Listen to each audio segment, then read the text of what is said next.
Hi friends, ఎంతో టేస్టీగా ఉండే అలసందలతో గారెలు చేసుకుందాము. ముందుగా 1/2 కేజీ అలసందల్ని నైట్ అంతా ఇలా నీళ్ళల్లో నానబెట్టుకోవాలి. మార్నింగ్ అయ్యేసరికి అలసందలు ఇలా ఉంటాయి.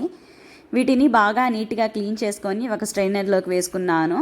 ఇప్పుడు ఒక మిక్సీ జార్ తీసుకొని 1/2 ఇంచ్ అల్లము, 3 పచ్చిమిర్చి, 1 స్పూన్ జీలకర్ర, కొంచెం వెల్లుల్లి, కొంచెం కరివేపాకు వేసుకొని ఫైన్గా గ్రైండ్ పక్కన ఉంచుకోవాలి. ఇప్పుడు గ్రైండర్లో నానబెట్టుకున్న అలసందల్ని కూడా వేసుకొని కొంచెం ఇందులో 2 to 3 table spoons of water వేసుకోవాలి. ఎక్కువ పట్టవు దీనికి వాటర్. దీంట్లో కొంచెం ఉప్పు, ఇందాక మనం పేస్ట్ చేసుకున్న పచ్చిమిర్చి పేస్ట్ కూడా వేసుకొని మరీ రఫ్గా కాకుండా మరీ మెత్తగా కాకుండా మీడియంగా గ్రైండ్ చేసి పక్కన ఉంచుకోవాలి.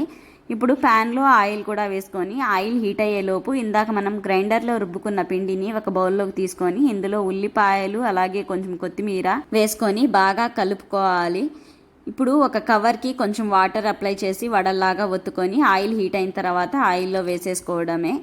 కొంతమందికి వడలు షేప్స్ పర్ఫెక్ట్గా కరెక్ట్గా రావు. అలాంటి వాళ్ళు కూడా ఈ అలసంద వడల్ని కరెక్ట్ షేప్లో బాగా నీట్గా వేసేస్తారు. అంత బాగా వస్తాయి ఇవి.